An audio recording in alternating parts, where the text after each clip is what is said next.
What's up, y'all? Happy Monday. If it was a happy one.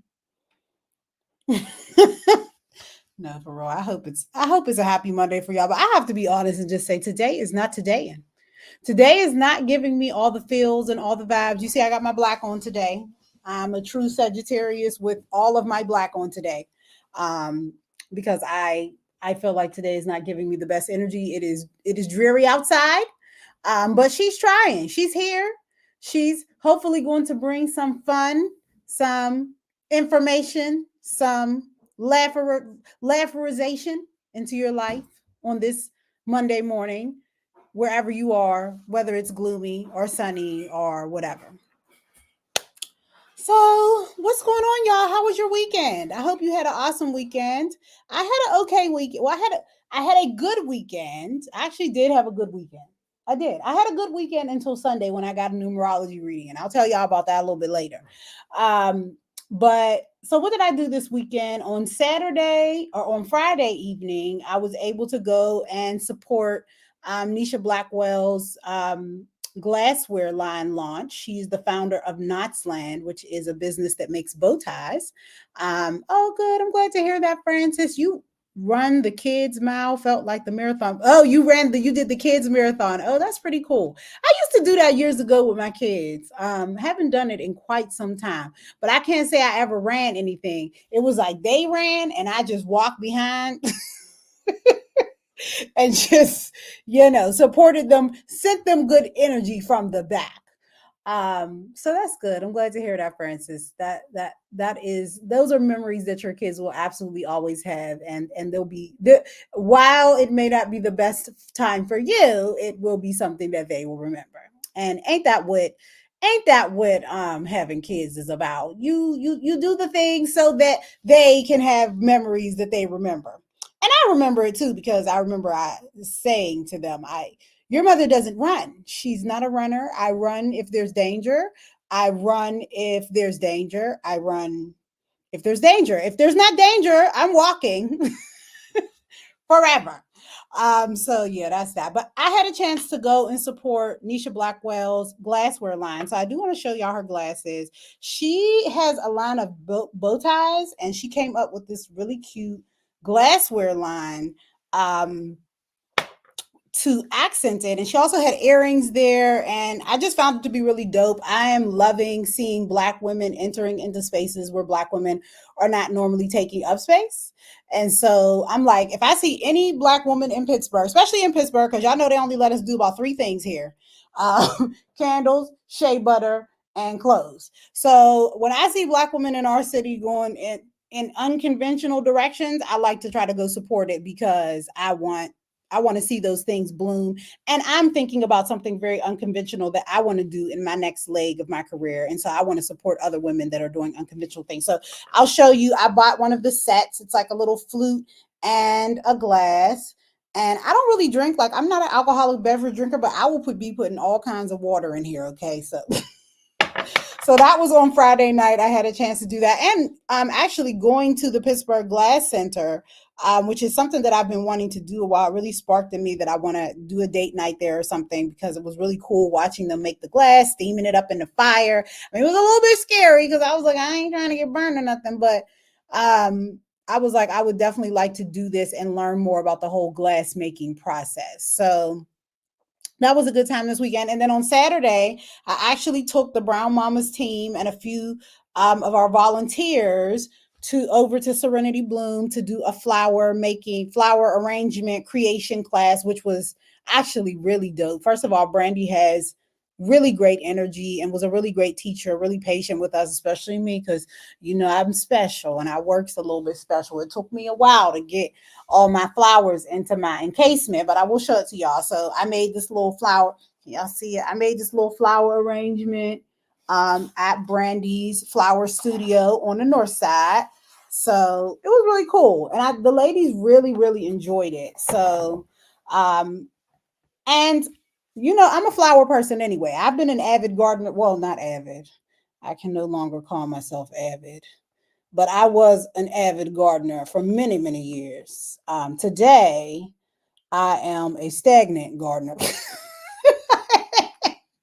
Today, I am looking back at my garden area and saying, that looked like a lot of work.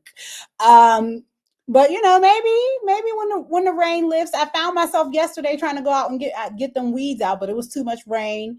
And then by the time the rain subsided, I was drinking wine with my sister. So we'll try again another day. Um, but yeah, I love flowers. I love the smell of flowers. I love the look of flowers. And so I'm just really appreciative that Brandy is stepping into that space in Pittsburgh, because I believe, actually, I found out while we were there that there is one other black florist. Let me see if I can get her name for y'all. There is another black florist in Pittsburgh, and her business's name was Red Roses Floral. So we gotta find. So let me see. I'm gonna look it up real quick. It's over. I'm gonna give y'all the address. Okay, sis found it.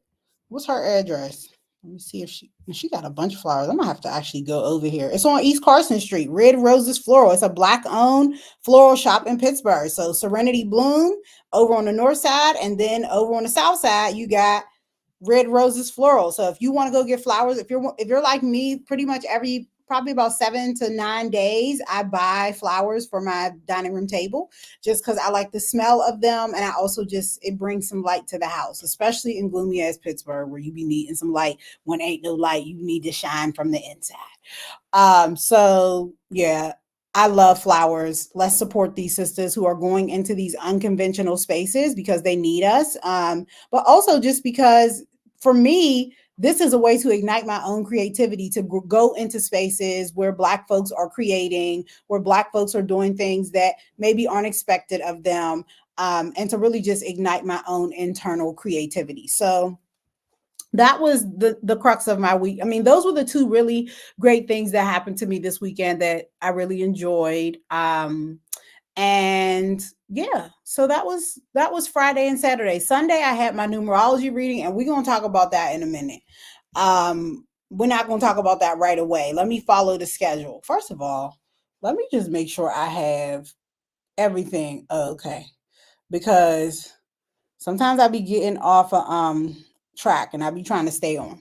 So, the other thing I wanted to talk about. Okay, so quick little story time. I had a situation with one of my kids where he had missed too many days of school, and it was all due to medical stuff like braces and getting sick and da da da whatever. And so I had to have a talk with the teachers and was able to get him. Both of my kids are pretty much really good students, so they make pretty much A's and B's you know every quarter. No issue. I haven't had issues with my kids and their grades. But he did miss those days. And so I had to talk to the people at his school. We got it straightened out and he was able to resume his grades. But his school does this thing called DTA, where if you miss so many days of school, you just fail due to attendance. Like it doesn't matter how well you did in your classes, if you handed in all your homework, all that type of stuff. And while I understand them doing that because there are so many, there's so much evidence that shows when kids are in school, they do better in school. However, I oftentimes juxtapose that against like our the high rates of suicide and mental illness amongst our adolescent and youth populations, and I'm wondering what the correlation is between that and oppressive schooling. Y'all know I homeschooled my kids until they was in sixth and seventh grade, my younger kids. So I homeschooled my kids for quite some time. And I really don't believe in compulsory schooling for real, for real. I don't think schooling needs to be compulsory in order for it to be effective. I think it only needs to be compulsory in order for it to be effective in a poverty environment, because you have people who possibly don't necessarily, well, let me not say that, because I do think that poor people really look to education as like, if you get your education, you're able to elevate. Because I know that's the way my mom looked at it, and I grew up poor. And I know that's the way I've looked at it for my kids. Like if they get their education, if they get their degree, it's going to lead to opening doors. And I know it did for me. Getting my college degree absolutely opened doors for me and allowed me to make some decisions that I probably could not have made had I not had a skill set that I could take into the marketplace and sell. But what I will say is, it seems as if there is more leniency in terms of kids not attending school for health reasons in more affluent communities. And I don't think school needs to be compulsory to be effective. Like, it can be effective without kids being in a classroom every single day for 180 days. It can still be effective. And I know that that can happen because I homeschool my kids. And trust me, we did not do 100. We did 180 days of learning. We did not do 180 days of in school, sitting in front of the paper, writing out everything. And I'm oftentimes wondering if compulsory schooling is leading to kids having mental health problems because there's no downtime. I think the thing that really frustrates me about it is like, why come we don't think kids are entitled to downtime? Like, why do we think that kids have to work school like they work a job? Especially for those of us who work every day. You know that after 2 months of intense working, your ass is tired. You need a day off. And I feel like our schooling environment is basically operating blindly and being very negligent when it fails to recognize that kids need mental health days. Like, I feel like it should become a mandate that, like, every month kids have 1 to 2 mental health days to just recover. Or even if it's not every month, could we do like every 90 days? Like, and a lot of people will say, well, that's not going to be realistic for them when they're in the workplace. It just might be, because I'm telling you, these young people, and I didn't hire them, so I know they not doing work the way we did work, the way us millennials, older millennial. they call me a geriatric millennial, whatever. But they not working the way we worked when we was in the workplace. Like, they not taking that whole, I can't have no weekends, I can't have no free time, I can't have no life, I just work for you. Like, they're not working like that. And so I think we have to begin to shift this paradigm around work as the center of American life and begin to understand that even for children, they need time away. They need time to decompress. They need time to know themselves outside of an academic, very work like structure. Because the reality is, that's not even where learning happens. My definition of learning has always been, learning is what happens when a person gets curious. Education is a system by which we pass down the norms of a society from one generation to another. But learning only happens when a person is like, I want to do something new. I want to learn more about that. And then they open up their mind to new experiences, new information, new people, that in turn allows them to learn something new. That doesn't necessarily happen in a formal, traditional educational setting. So I guess my question to y'all is like, how do y'all feel about mental health days for students? Are your students actively taking mental health days? Do you feel like well, this is a lot of questions. You can just answer which one you feel like you want to answer. Do you feel like our education system should be supporting mental health days? And what does that need to look like? And I think that, from a parent perspective, oftentimes parents do not recognize how much power we have in the education system. Bottom line, they are getting paid because your kids go there. They wouldn't be getting the tax dollars or tuition dollars if your kids didn't show up at the school. So you have the power to determine what is actually happening at the school. But many times we don't understand our power. We don't go in and read those handbooks. And then we also don't take collective action. So therefore, our kids are able to systematically be continually miseducated.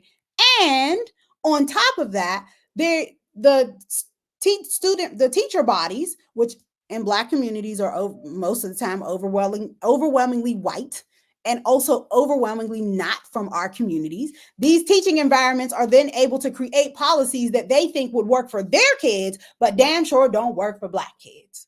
And so Frida said they need them. They absolutely do. Like, our kids need mental health days. And I don't understand why this is not something that's normalized, especially when at this point it is a best practice.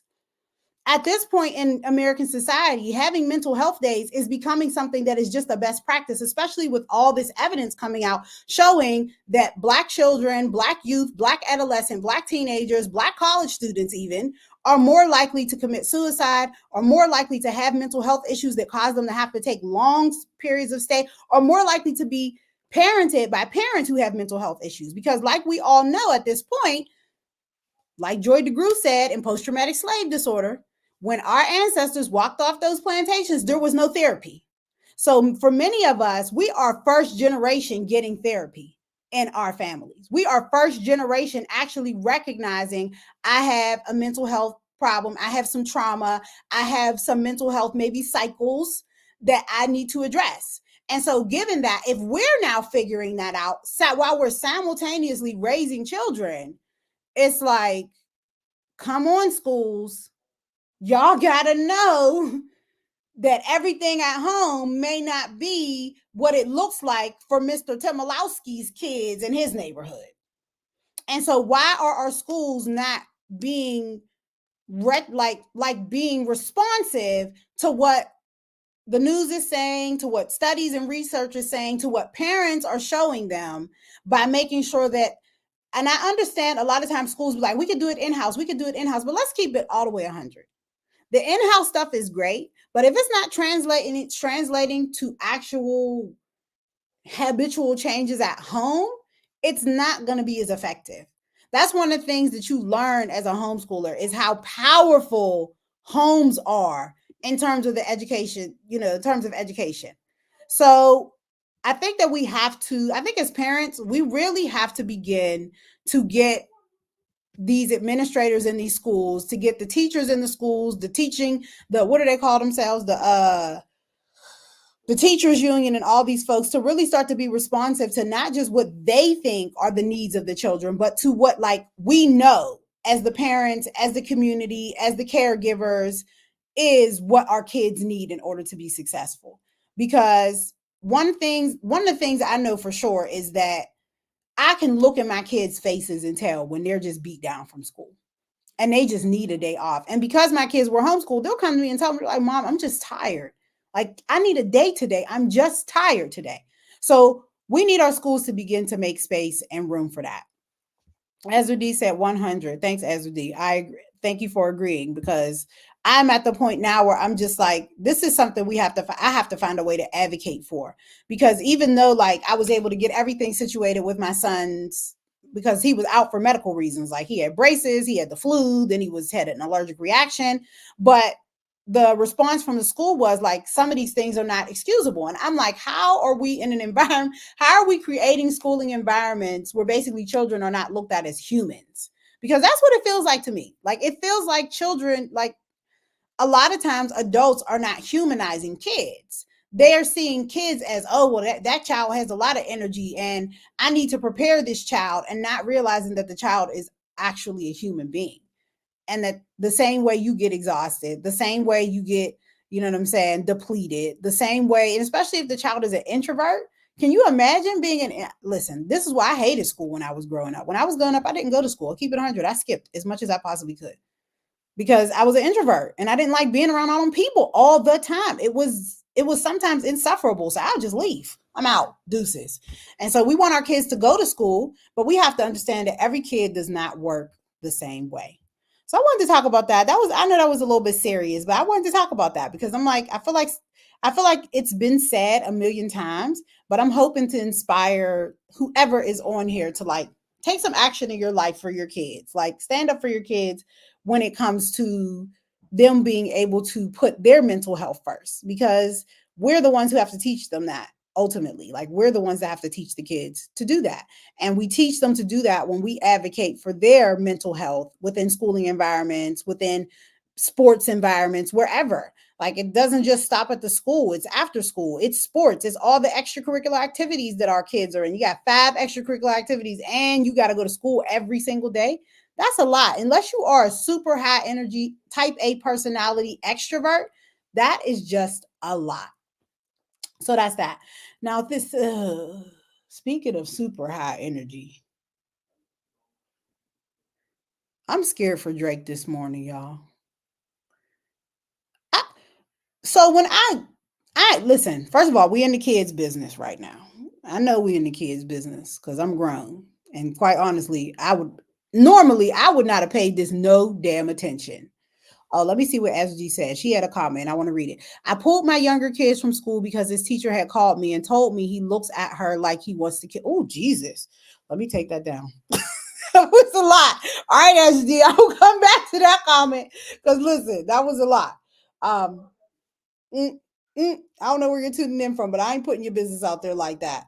My son looking at her and I quote, "Oh shit, that was a lot, Jesus." All right, we need another session for that, SG. So I'm gonna get back to, but yeah, I'm scared for Drake this morning. So, like I said, I feel like this is the kids' business. Like we're all up in the kids' business right now. Because normally I wouldn't pay this shit no mind, except for that I am a rap fan. Like I love rap music, and I listened to the Euphoria track when it dropped, and I was like, "Yo, this is dope." I think it's one of the best disc records of all time. Quite honestly, my sister said, "Who Shot Ya" was better, but I have to agree to disagree because first of all, artistically, just how he just had different flows over the whole song, and then the beat changed, and then all of that. It was like, oh, and it was like his shot throwing was both in your face and subliminal at the same time. I absolutely loved it. Like I loved it. No worries, sis. Don't worry about that at all. And so I really enjoyed the track. But then I had to go back and do the research because I'm old. So I didn't know what the hell was going on. I'm like, oh, where does this originate from? And I'm like, oh my God, everybody is coming for Drake. And quite honestly, I'm not a Drake fan. I am absolutely a Kendrick fan. Like, I love lyricists, I love rappers who can rap. And to me, that is Kendrick. I love hip hop artists, should I say. The rap thing is cute. Drake is cute, but I'm not listening to his music I'm listening to his music if I'm trying to like go out or something, but I'm not listening to his music because it's interesting. Um, and so but I'm concerned for his mental health because I don't think that Kendrick is going to stop. I think that Kendrick is probably going to continue this for the rest of his life because he's about that energy. He is a Gemini. And let me you don't you listen, Geminis get toxic quick. And when they get toxic, it's not a 1 2 thing. It's not like a 1 2 3, okay, I'm done, I'm shutting that door. It's a forever thing. So I think that he just messed with the wrong person. Um and I think if I was Drake, I would what Drake should have done was paid him dust. If he would have known, if he would have done his astrological due diligence, he would have known that he should have just paid Kendrick dust because Kendrick is not going to stop. This is going to be what he does for the remainder of his career. I'm telling you, it will be 10 years from now, and Kendrick will still be dropping hints of dissing Drake in his music. And so I just feel really bad for him. Like I'm really sad for him. Who do y'all think won? Who do y'all think is winning? I think it's evident that Kendrick is winning, but are there any Drake fans? Is there anybody here that's willing to support Drake? Is there anybody here who is willing to go out on a limb and you know say I'm here to support Drake and I want to be his defender? Anybody? I don't see any comments supporting him. So I'm gonna let that sleeping dog lie, but I did want to at least mention it because I was like, Drake is holding his own in the bed. Taking that down. I disagree. I disagree that he's holding his own. I think he's getting beat down like a dead dog. Um, I think his response to Euphoria was very I think it was very blatant, but I just think lyrically it was trash. It was just trash lyrically. It was just basically him taking all of the things he knew about Drake and putting it on a beat and making it rhyme. And I felt unfortunate. I just felt very sad for him in that moment. And so, I'm praying for Drake. I think we should all lift up prayers for Drake this morning because I think his heart is probably very heavy. And I think one of the things I know from being like just a tiny bit famous in Pittsburgh is when you get a lot of energy coming at you at one time, negative or positive, it can be overwhelming. And so I'm telling y'all, we need to check on our strong friend named Drake Brittany said they're both winning in the long run because the money and deals are going to keep coming, but the people who respect the contact sport of rap, they will back Kendrick. Kendrick, absolutely, agreed.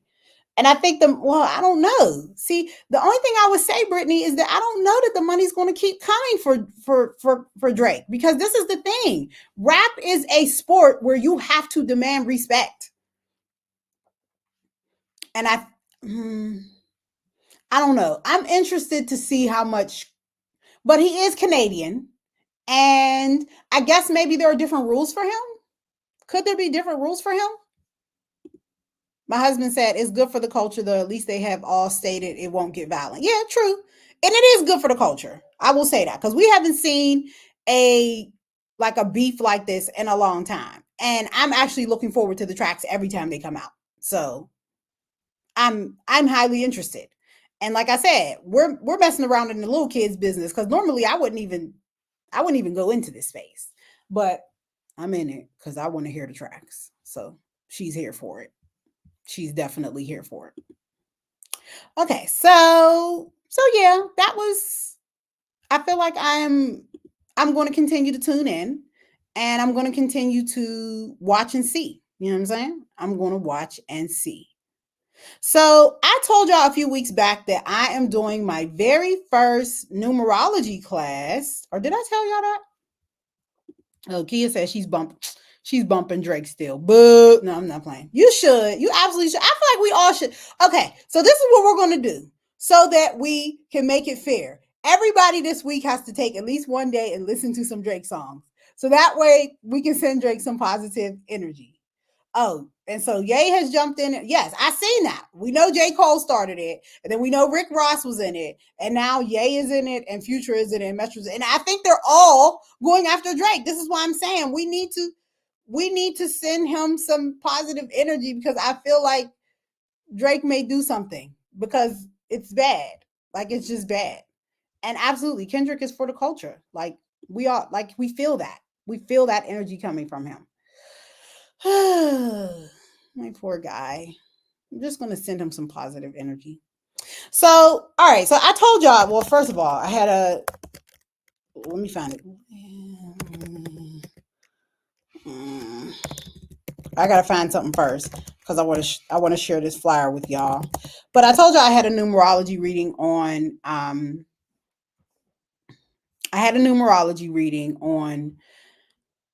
yesterday, and it was very sobering.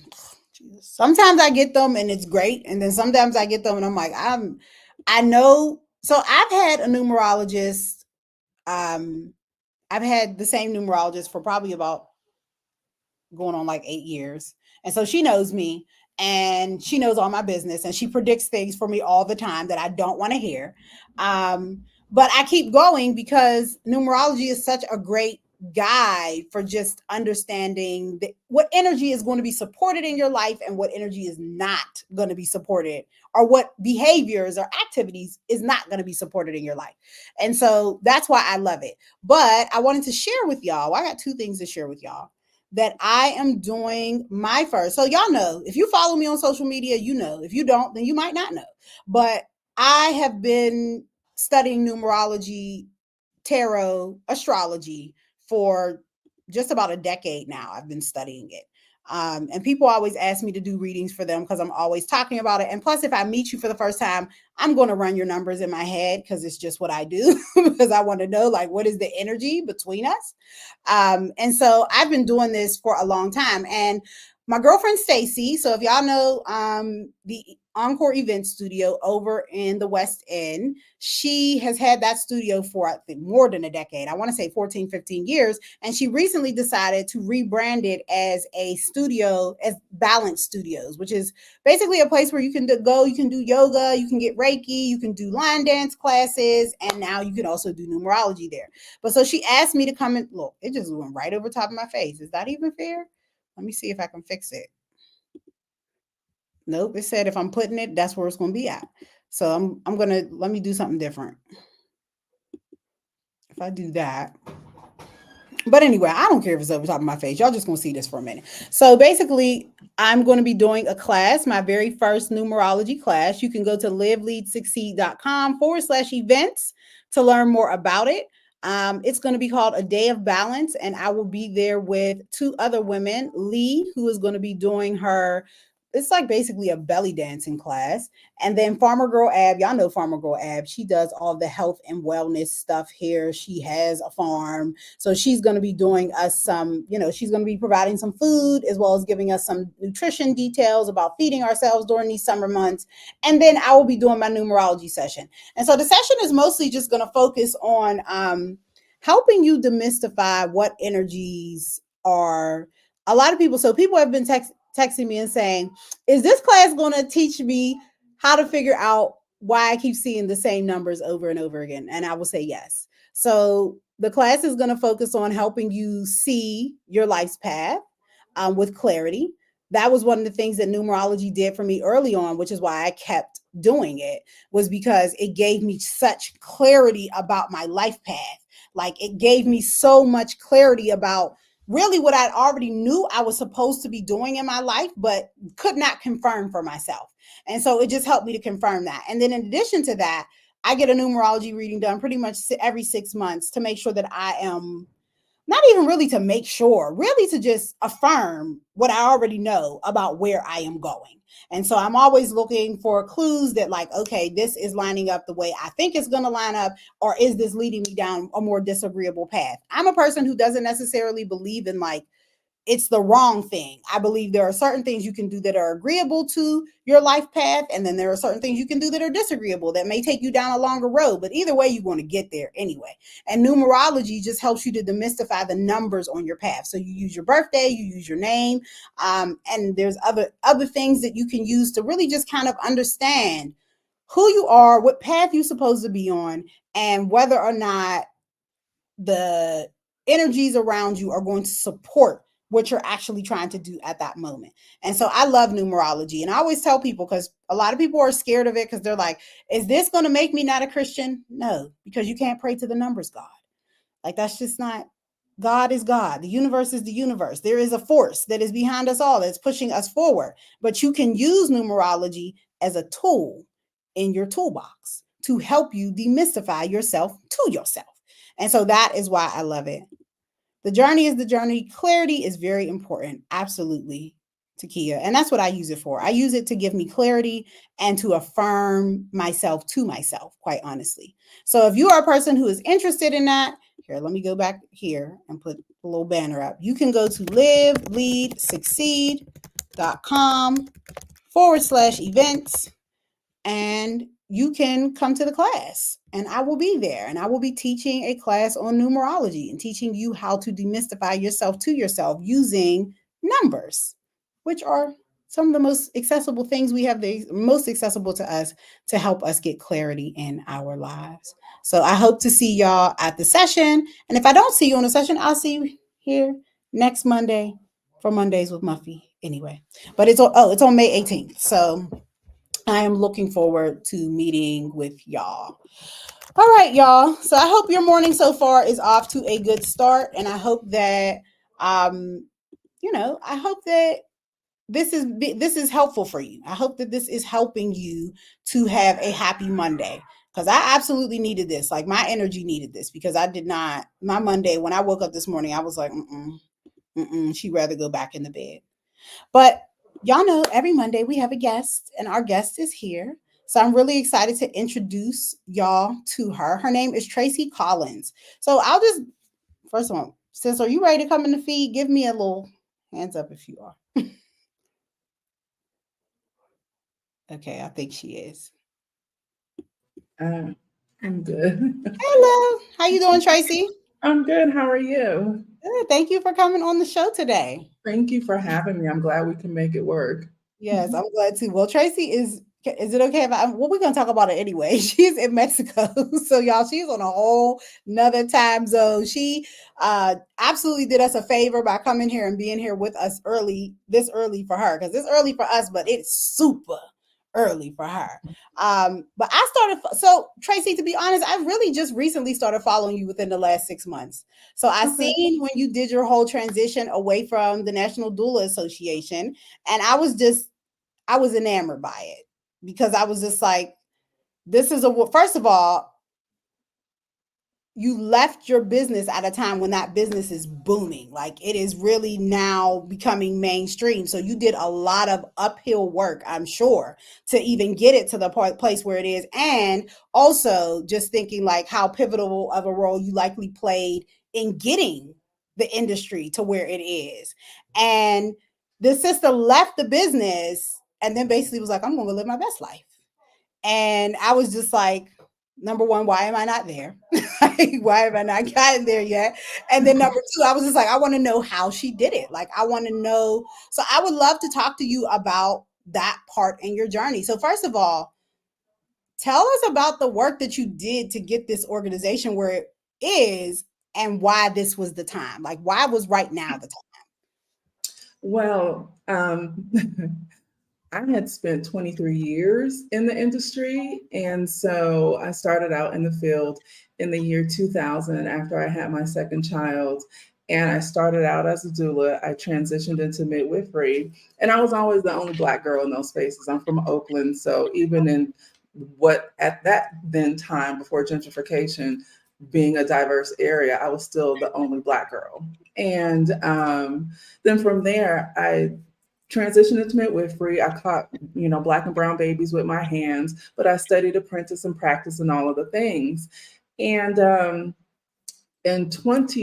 took some time off, went and got a culinary degree because I really wanted to help mothers support their diet from support their bodies from a nutritional aspect, and when it comes to birthing your babies, because in catching Black and brown babies and working with Black and brown families at that particular time, we weren't as savvy with nutrition as we are now, and the information wasn't readily available. So I wanted to marry, at that then time, two of my loves.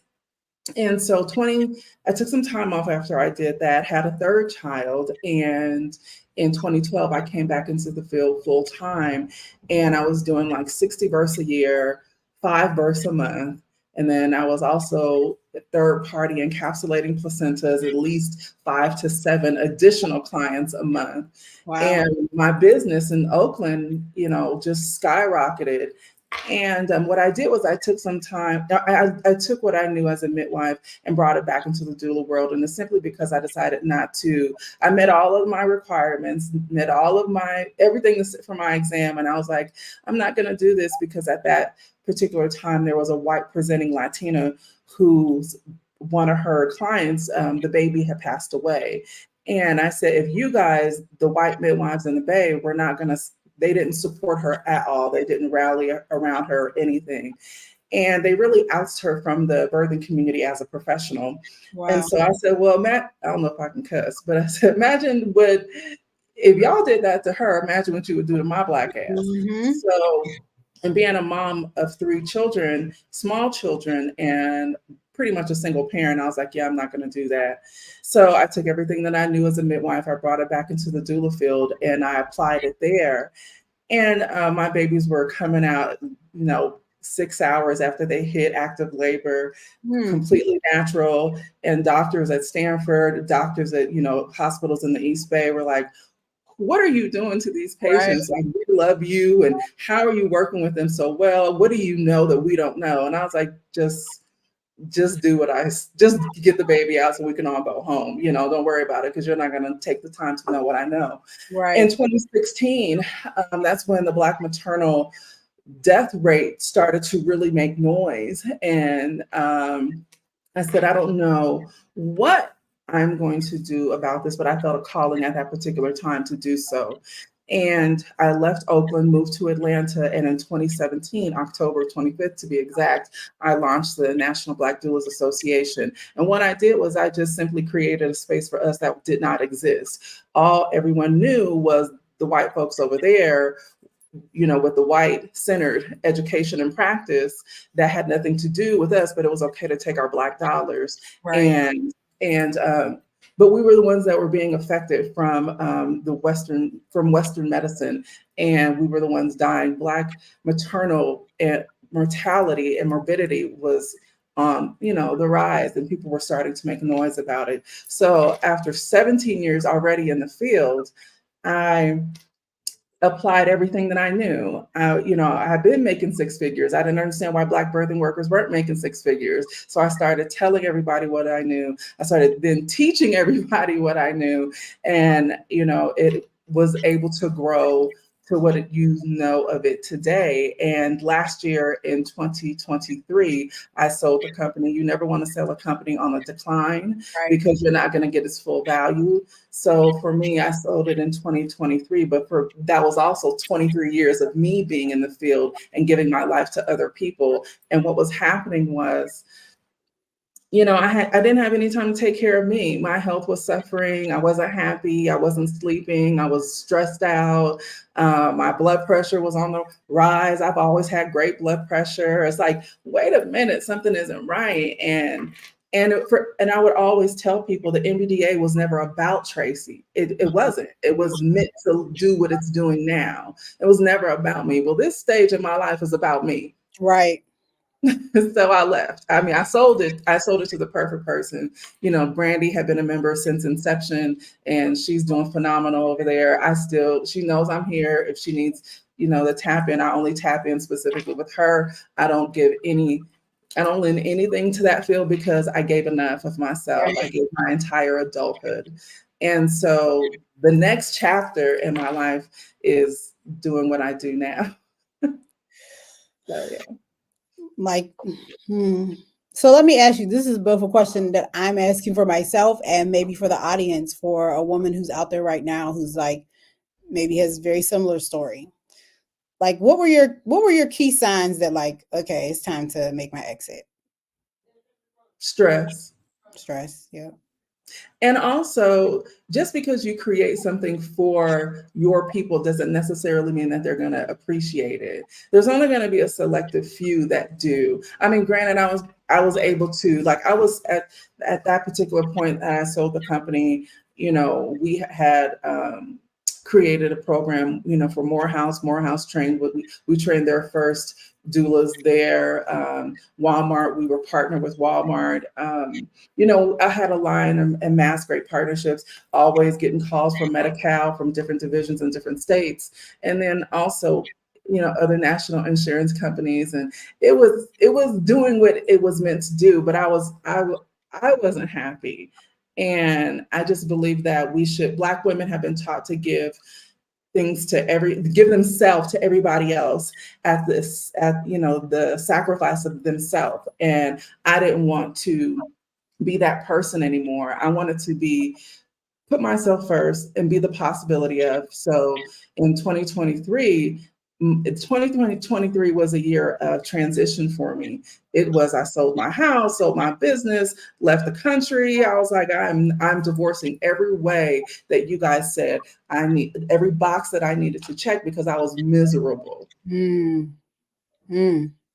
I think it's so easy for Black women to ignore our own misery because our many times our mindset is that this is what it's supposed to be. Like even when we tell relatives or friends like this doesn't make me happy and they're like, "But you built it. But this is happening and it's been successful. Why would you?" And it's like, "But I'm telling you actively this does no longer brings me joy. This is stressful for me. This is not helpful for my mental health." Did you get a lot of backlash like that, or was your community primarily supportive of you making the transition?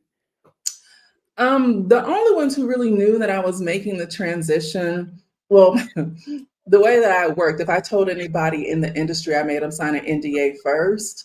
So, Okay. yeah. And so there was a very limited amount of people that knew. And as far as my family, my spouse, she was, she was like, "Are you sure?" Because she's real, A type type. A. I'm not that Mhm. girl. I'm like, I'm going to do what feels good to What I me. want to do.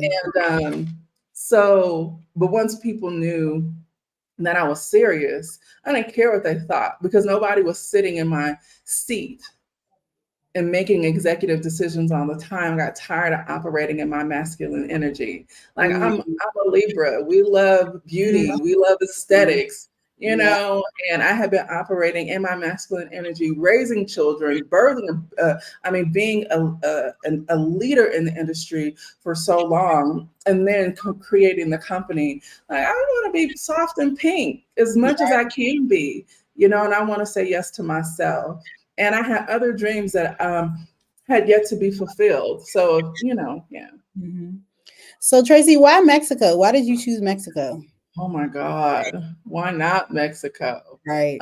Mexico is my love language. In 2022, May, actually 2 years, literally, I gifted myself and my youngest daughter. Um, we went to Tulum at the end of the Tulum hype.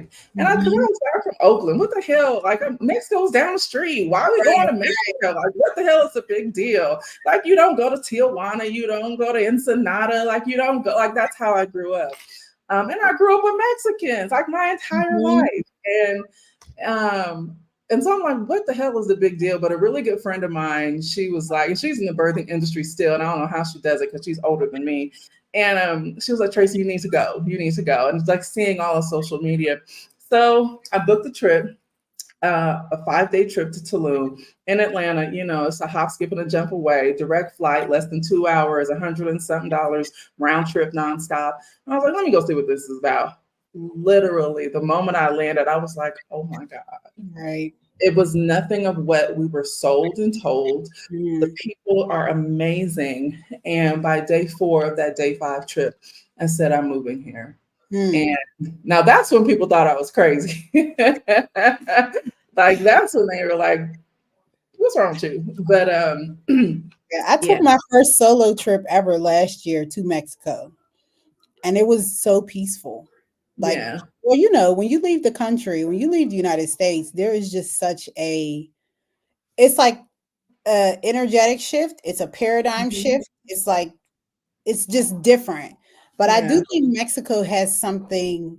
I think there's something in Mexico for Black folks. I don't know what it is, but Well, because there's history here. That's what people don't realize. You know, not only was Mexico a safe haven during the slave mm, during slavery, a lot of slaves, like in Texas, Oklahoma, and that region, maybe even Louisiana, escaped into Mexico, and Mexico was a safe haven for us. So that's the northern region. But then also the slave ships landed and docked, I'm sorry, in Veracruz, Mexico. So there's a lot of Afro-Indigenous history, and so Veracruz is on the east coast of the country, and then there's Oaxaca and Guerrero, and that is the west part of the country. And there's a lot of Afro-Indigenous Mexicans there. And recently in 2020, the Mexican president AMLO recognized Afro Mexicans as Mexicans. So people are starting to catch up to the history. So as long as we remove the middleman, and y'all know who the middleman is,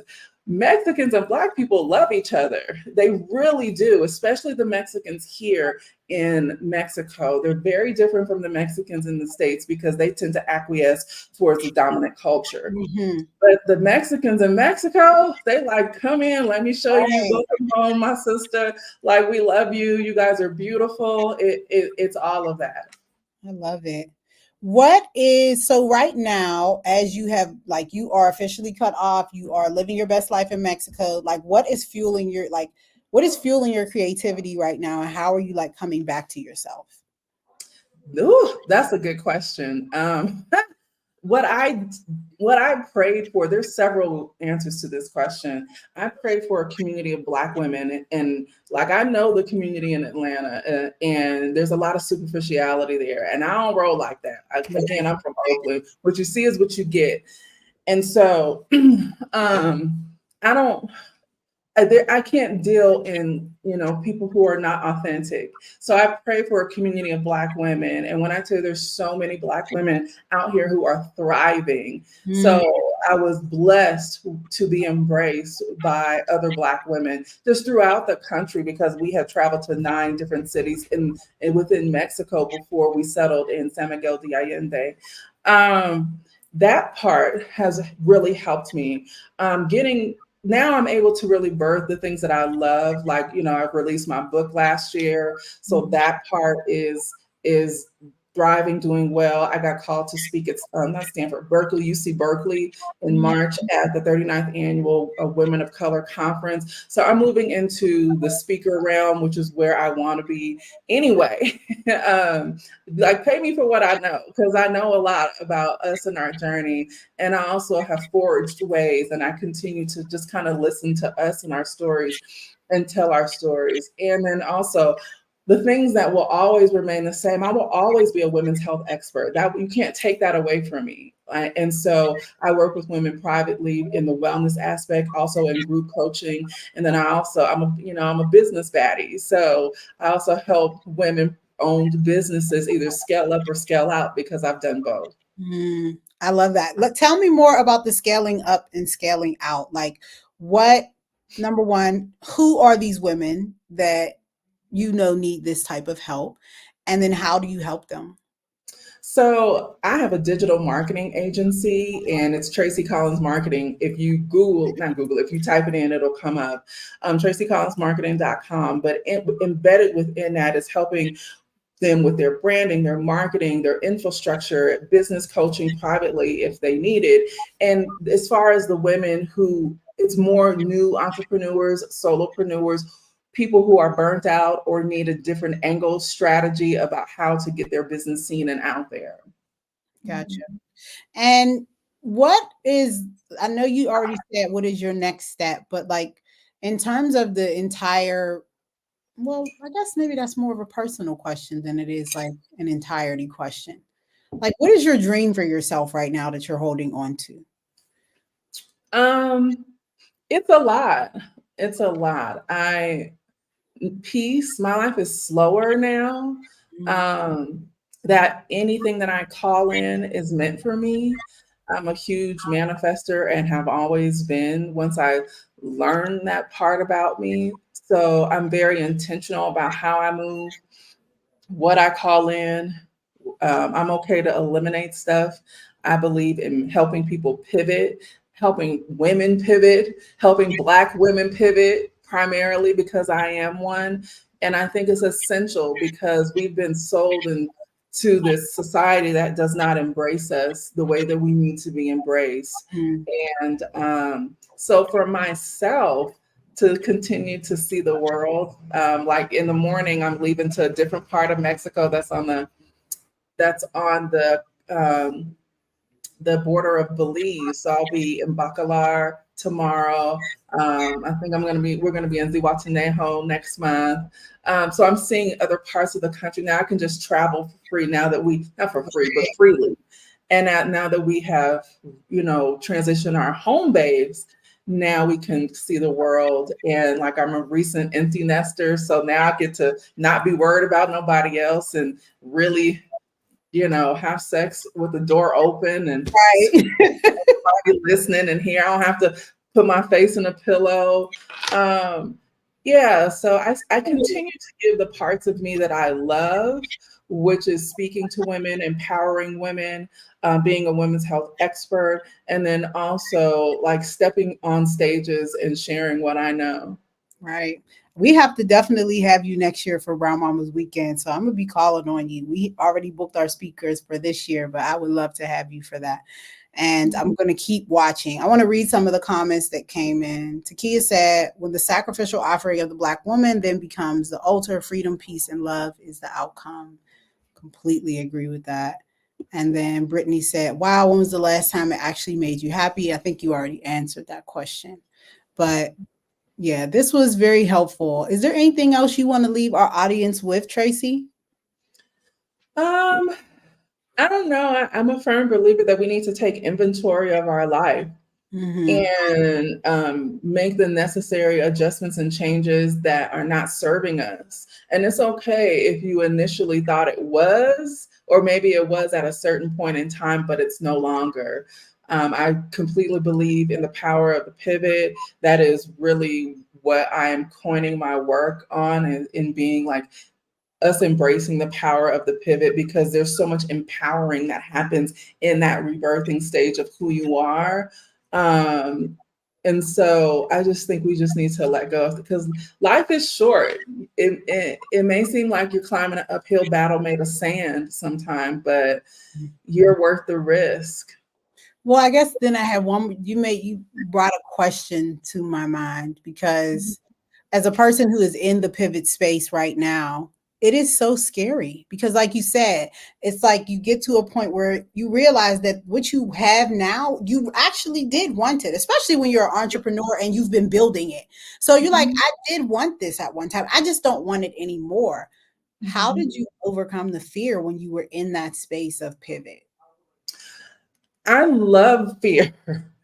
Because if I'm now, you have to remember, like, I am a professional healer. Like, that is my life's mission. No matter what vessel I'm using, my mission and angle is always like, how am I healing people with uteruses? Like, right. So I have dealt with women who have been in fear in their most scariest point. Mm, So that's nothing foreign to me. And I believe, like, when you embrace fear and the meaning, it's about, you walk through that fear, because on the other side of that is freedom. If we don't fear something, that means we've already accomplished it, we've already conquered it. You're only feeling the fear because you have yet to do so. So right. that is how I look at fear. It's really all about perception, false evidence appearing real. But if I'm feeling fear, to continue to explore this, because there's another level and layer to me that's yet to be uncovered, discovered, and explored. Absolutely. Tracy, where can people find you if they want to work with you? If they got a pivot or they need some marketing support in their business, they need some business support, how can they find you? I am on all social media platforms as Tracy Collins. My website is tracycollinsofficial.com. Also, you're welcome. Also, on TikTok, I talk all about my life in Mexico and helping to dispel the myths about the Mexican culture and as it pertains to Black people too. And I'm a Black girl CEO in Mexico over there. But yeah, I'm Tracy Collins everywhere. Thank you, Tracy. Thank you so much for taking the time out to have this convo with me. And You're welcome. Thank you for having me. oh, Ayana said thank you. Ayana is the owner of the birthing hut, so I know she's gonna be trying to find you.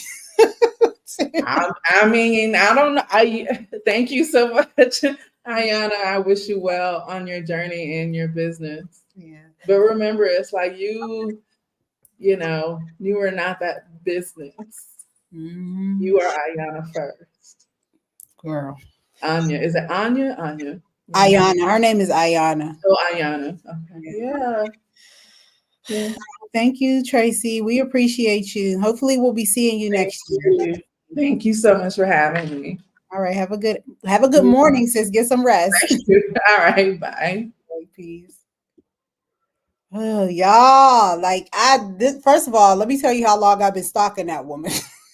Well, it hasn't been super long, but I was stalking her when I found out that she was selling her business. I've been following her, but when she posted that she was selling the doulas, actually, I was following her business page, and when she posted that when the business page posted that it was selling, I went and found her because I wanted to see how she was making the transition. And it has been a beautiful thing to watch. Listen, she might be my coach next year. I ain't gonna lie. Because I'm trying to make a transition too. That's why y'all see me on here because I love the work that I've done with Brown Mamas, but it is not my oh, Ayana said I took her sex doula training in 2020. That's cool. It was a very powerful message. I agree, Brittany. No problem, Tess. I see your message too. Thank you. Such a great conversation. So yeah, I am at a pivot place in my life and trying to figure out what comes next for me. And it is scary. Like it's so scary to when you've been building something for so long and then you realize like this ain't it for me no more, and it's like I gotta find the people who can take the work over. I've got to figure out what's next for me because I don't necessarily know. But just like Tracy said during our conversation, you really do have to walk into fear. You have to become a person, especially if you're an entrepreneur, which I think a lot of people on here are, whether you got a side hustle or whether you are, you know, engaging full time in your entrepreneurial endeavor like I am. It can be difficult when you've been doing something for so long, and then it's like, well, what would I even do next? Because this, I've built my entire existence, wrapped around this, or at least it's wrapped around me. And so it can just be very difficult to figure out what's next, especially as a woman. And as women, we have people depending on us. We have people who are, who basically essentially become wrapped up in our dream just as much as we've become wrapped up in it. And trying to figure that out, like trying to untangle those weeds, is crazy. But one thing I do know for sure is that you will know when it's time to pivot, when it's time to make a change, because again, harkening back to numerology, girl, yeah, if y'all only knew the things that have been happening in my life over the last 3 months, God will throw a wild card into your life to make you change if you don't actually make the change. When you know on the inside that it is time to make a change and you consistently act as if you don't know, God will throw you a wild card and it will shake everything up. And when life throws some wildish at you that you did not see coming, most people react in one or two ways. The first set of folks, they just keep asking, why is this happening to me? The second set of folks are going to start asking, why is this happening for me? And now, what is this a sign of? What did my response indicate about who I am and what I need right now? What is the universe or God trying to tell me about what is expected of me in the future? Because listen, y'all, life is for living. We live in an activated universe that is constantly trying to get us to wake up and to our own potential and let it have its way by dreaming and thinking outside of the box, beyond our dreams. Maybe that old way of being, that old relationship, that old job, that old version of you is dying. And that wild card that just came into your life and shook everything up is trying to actually wake you up. So instead of you mourning the death of what was, celebrate and acknowledge and investigate the life and maybe even the fear of what needs to be uncovered. You may not have gotten the whole clue or even understand what it's trying to tell you, but be grateful that life is still talking to you and working with you. So next time something crazy happens in your life and you like, where the hell did that come from? Remember that you are a divine creation, purposefully and wonderfully made. All right, y'all. Have a great week. I hope that this week is phenomenal for you. I hope that all of the dreams of your heart come true. And even if they don't, and God is throwing wild cards at you like this right now, just remember that you are wonderfully made and purposely made. And God is not going to give you more than you can handle. So, y'all have a great week. Oh, wait, let me look at some comments. Yes. Oh, be grateful that life is still talking to you and through you. Amen. A whole word, and I'm supposed to be working. Go back to work. You can go back to work now, back to regularly scheduled programming. All right, y'all. I will see y'all next Monday at 10 a.m. I don't know what we're going to be talking about, but we're going to be talking about something. Peace.